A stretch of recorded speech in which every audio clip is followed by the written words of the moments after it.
Hello everyone, কেমন আছো তোমরা সবাই? আশা করছি খুব ভালো আছো। আমরাও খুব ভালো আছি। আজকে দেখতে পাচ্ছ দুপুরের খাওয়া দাওয়াটা একদম জমিয়ে খাওয়া দাওয়া করেছি মাসির বাড়িতে।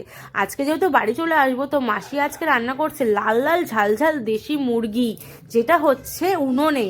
আর উনুনে মাংস রান্না করলে তার টেস্টটা কিন্তু সম্পূর্ণ আলাদা হয়, কি তাই না? তো এখানে দেখতে পাচ্ছ লাল লাল ঝাল ঝাল চিকেন হচ্ছে, আর চিকেনটা ছিল দেশি চিকেন। তো তার সঙ্গে ছিল ফ্রাইড রাইস। তো এখানে দেখতে পাচ্ছ কলা পাতা দিয়ে দেওয়া হয়েছে।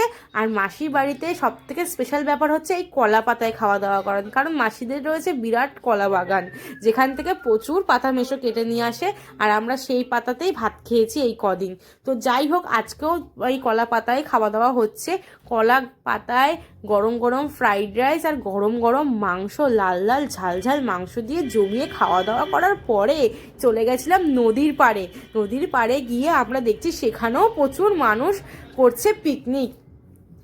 সবাই খুব আনন্দ করছে, হই হুল্লোড় করছে। তো আমরা জাস্ট বাড়ি চলে আসবো, তাই জন্যই একটুখানি নদীর পাড়ে গেছিলাম কিছুক্ষণের জন্য এই জিনিসটাকে উপভোগ করতে। তো নদীর এই পাড়ে চলে এসেছি, দেখতেই পাচ্ছ ওই পাড়ে কিন্তু বাংলাদেশ, আমি দাঁড়িয়ে আছি ইন্ডিয়ায়। আর মাঝখানে নদীটির নাম কি জানো? নদীটির নাম হলো ইছামতি নদী। আর নদীর মাঝখানে দেখো চর পড়ে গেছে, দেখতে পাচ্ছ? নদীতে কিন্তু তেমন কোনো জল নেই, কারণ ছিল ভাটা। জোয়ারের সময় মোটামুটি জল থাকে, কিন্তু ভাটার সময় এই চরটা পুরো দেখা যাচ্ছে। তো এই দেখো বাংলাদেশের ভিউ দেখতে পাচ্ছ। ইন্ডিয়াতে দাঁড়িয়েই বাংলাদেশ ঘুরে নিচ্ছি আমি। নৌকায় করে বহু মানুষ ঘুরছে ঠিকই, আমাদেরও খুব ইচ্ছা করছিল, কিন্তু কিছু করার ছিল না, হাতে টাইম ছিল না, ট্রেনের টাইম হয়ে যাচ্ছে, তাই জন্য আর নৌকায় উঠতে পারিনি।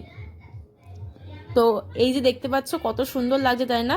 দেখো ইন্ডিয়ার পতাকা উড়ছে, আর নৌকা ভর্তি মানুষ নদীতে এদিক ওদিক ঘুরছে। তো এই সমস্ত দেখে আমরা এবার চলে যাব মাসির বাড়িতে, সেখান থেকে ব্যাগপত্র নিয়ে চলে যাব স্টেশনের উদ্দেশ্যে বেরিয়ে পড়বো, কারণ ট্রেনের টাইম হয়ে যাচ্ছে, বাড়ি ফিরতে হবে। তো সমস্তটা মিলিয়ে তোমাদের কেমন লাগলো অবশ্যই কমেন্ট করে জানিও। আর দেখা হবে আবার নতুন একটা ভিডিও। ততক্ষণ সবাই সুস্থ থাকবে, ভালো থাকবে, সাবধানে থাকবে। টাটা।